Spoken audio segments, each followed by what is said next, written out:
Advanced contact forms. They're under Widget, Contact Form. Click here to add it to your stage. Now we want to double click it. This is what it looks like when it first opens. You have your generic information that you would normally collect, and you can add more fields, a text area, so if you just want them to type some text, drop downs, check boxes, radio, buttons. You can even have them upload documents to you. So let's take a look at the configuration. Here it's going to be the email from source. Notice if we go back, number 2, item number ID 2, that is where the email is being sent from.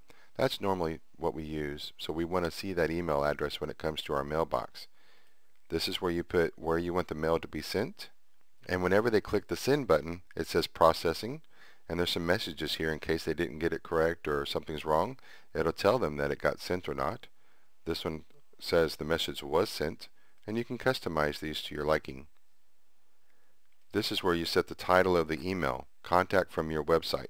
So if it's something important or different, or you really want to know different things, if you have more than one form, you just change them here. You can have plain text, validate required only.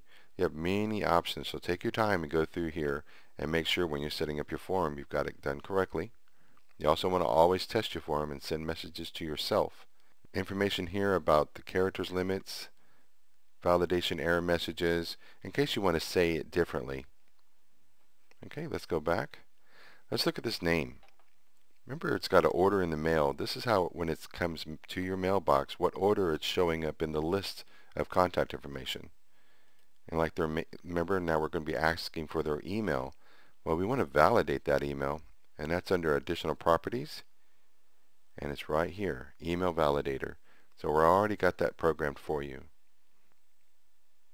And now you'll see our form here. Great. And now we have our form. Let's put it right here over in the middle somewhere. And one more thing we need to do, remember placements. This form is placed on our website. It's a new item that we placed on there. So we need to make sure that we select content, because this is the content. It's not animated or anything. It's going to be on that page. Let's save it, and let's go take a look at this. Preview. Okay, and here's our form. We can put in our name, Scott. Let's say we don't put in our email address. Watch what happens. Not a valid email address. Look what else happened. We also need to make some changes to that because we can't read it, because we have a black background here. So when we select the form, there's also some more tools. Input text. We can change the color of the text that are showing up inside the form. Let's make these black so we can see them better. See? And let's make it bold. And that'll help a lot, huh? And maybe even larger. Now they can really see the letters. And that message that we saw here, well, we need to make that white so we can see it on our form. There we go. And I'll make it bold. Now let's save it and take a look at this. Preview. Okay, let's see how the form looks now. Notice our text is easier to read.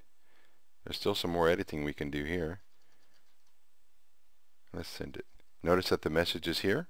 Have fun with your form.